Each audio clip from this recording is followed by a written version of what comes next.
Welcome back to News First. With Guam's villages continuing to struggle to address its stray animal population, the Mayor's Council of Guam in a roundtable meeting mulled over possible solutions, including introducing an island-wide spay and neuter program and proposing legislation to tighten pet licensing and identification regulations. MCOG Executive Director Angel Sablan said Adelup has given a directive for the Department of Agriculture to put a spay and neuter program together as one solution to the stray animal problem. He said the program would require the concerted efforts of Agriculture, Mayor's Council of Guam, and Guam Animals in Need. Meanwhile, GAIN Executive Director Allison Hadley said the body also talked about possible long and short-term solutions to the problem. During the meeting at the governor's office, we discussed long-term and short-term solutions. Long-term is obviously spaying and neutering. There's research that shows that is the only way to get out of this problem. You can't kill our way out of it. It's just a matter of fact, you have to spay and neuter them so that they can still maintain their territory but not allow babies to continue to grow. So that's long-term. Short-term, we are working with the Department of Agriculture to try and secure funding to expand the shelter as much as we can so that we can hold more incoming animals. They won't be as big and elaborate type kennels. Gigo Mayor Rudy Montanani, the chairman of the council's Committee on Stray Animals and Roundup, presented the proposed bill to the body. The measure intends to repeal and reenact current laws on pet control and licensing. Montanani said he is working with Senator Sabina Perez to have the bill introduced at the legislature. Not doing enough. I mean, these stray dogs carry disease that at a certain time can be very, very dangerous for the residents of Guam. I'm going to repeat myself that one of the biggest things is there's chances that rabies might occur. That hasn't happened for a lot of years, but you never know. It might just happen tomorrow. According to GAIN, the stray animal problem continues to grow on Guam. In the 1970s, the number of total strays on Guam was under 10,000. In 2005, it was estimated to be 20,000 to 25,000. Today, it is estimated that over 60,000 stray dogs roam the island. The Consolidated Commission on Utilities approved the new power plant contract after a heated exchange between Senator Clint Rigel and CCU Commissioner Simon Sanchez during last night's meeting.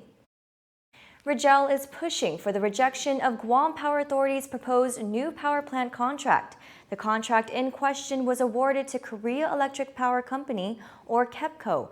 According to bid documents, KEPCO and the Korea East-West Power Company, or KEWP, have entered into a consortium agreement for this project. The bid documents state that KEWP is responsible for 40% of the bid. According to Rigel, KEWP is the same company that was operating the Cabras 4 power plant when it exploded. GPA filed an insurance claim after the explosion and was awarded $125 million for the explosion from its insurer. GPA has said this $125 million will go towards helping pay for the construction of the new power plant.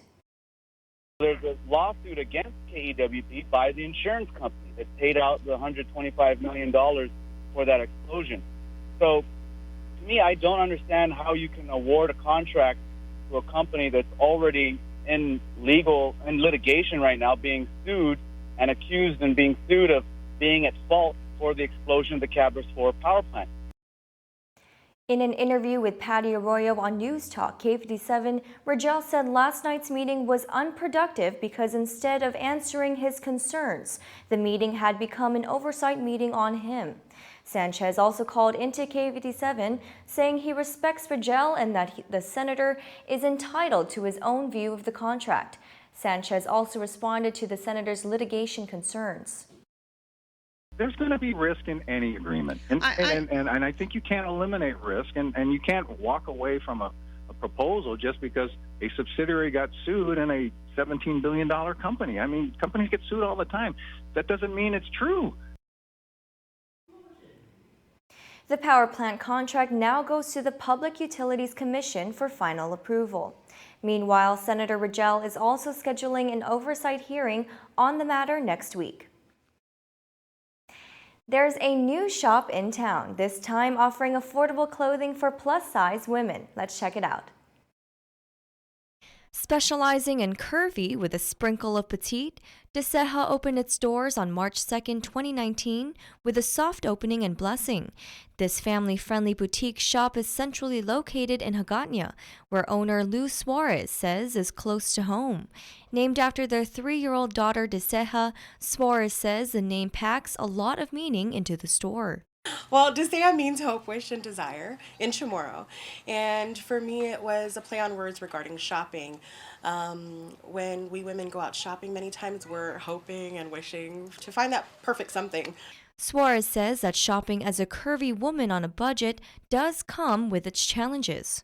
I found that when we went out to look, when curvy women went out to look for cute and curvy, we did have options, but most of the time we would find pieces that were not true to size or would make us look frumpy, you know, and not perfect for us. Suarez adds that plus-size clothing is oftentimes more expensive. Therefore, she hopes to provide affordable clothing for all her customers. If we have something in our sprinkle of petite section, it'll be the same price if we have the exact same item in our curvy section.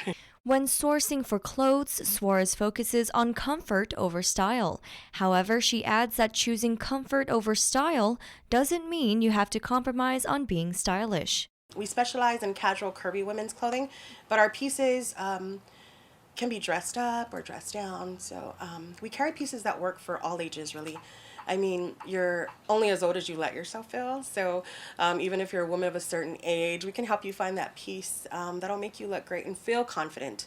Models from Pitbull Empire and Miss Guam Extra 2019 were invited over to feature items from her curvy and petite collections. This is Nikki Minor. She is a model with Pitbull Empire, and she's wearing our sprinkle of petite denim romper. So, you know, to show what we have that's in our casual sprinkle of petite. And this is Kai Ogo. She's also with Pitbull Empire, and she is our 2019 Miss Guam Extra. She is wearing our sexy black with gold fitted dress. Clothing is not all that you'll find at this cute boutique. Suarez says that she hopes to fill her store with products made on Guam or sold by local entrepreneurs. For example, Chamarita Cosmetics are exclusively sold here. Suarez invites everyone to come check out her store, open Monday through Saturday from 11 a.m. to 6 p.m. You can follow Deseja on Facebook and Instagram at their handle deseja.gu for a look at more of their latest fashion. Don't go anywhere. Our new PNC weather anchor Destiny Cruz is standing by for today's weather report, but a little while later we'll check in with our sports guy Leo Payumo. And up next is Take Two with movie guy Tony Watley the second. Take Two Coming Attractions is brought to you by Pizza Hut. We're taking pizza to where it's never been before, and Bank of Hawaii. Off a day, and welcome to Take Two Coming Attractions, where I inform you of the latest films hitting the cinemas. I'm Tony Water II, and the horror has returned with the release of It, Chapter 2, and Night Hunter. After 27 years of lying dormant, Pennywise has returned to wreak terror once more, and it's up to the Losers Club, now all grown up, to take him down for good. In Night Hunter, a troubled man with multiple personality disorder has been kidnapping women even while under police custody, and it's up to a weathered lieutenant and a local vigilante to take him down. Although It had its problems, I quite enjoyed the first It. Had some solid horror scenes, good characters, particularly the kids, and one knockout performance by Bill Skarsgård as Pennywise. Sorry, Tim Curry. And fortunately, it looks as though It Chapter 2 will be carrying on the same spirit as its predecessor. And I'm so excited to see what James McAvoy, Jessica Chastain, and Bill Hader will bring to their roles, as well as seeing Billy Skarsgård give another amazing performance as Pennywise the Clown. As for Night Hunter, it too has a pretty solid premise. Outside of the whole multiple personality angle ripped straight from Split, speaking of James McAvoy, but the suspense looks promising, the cast is solid from Superman himself to the Mandarin, and it looks to be an exciting thrill ride. And that'll do it for me today here on Take 2 Coming Attractions. I'm Tony Watt II, and I'll see you at the movies.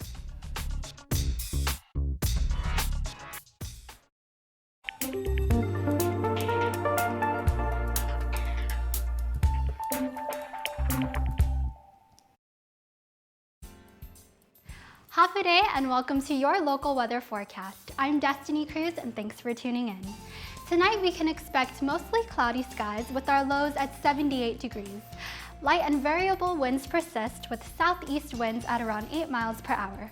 Looking ahead to Thursday and Friday, we can expect scattered showers and thunderstorms. Highs are expected to be in the upper 80s and lows in the upper 70s with a 30% chance of precipitation. And that's all for today's rundown. Have a wonderful evening and be sure to tune in tomorrow for more updates. Adjust!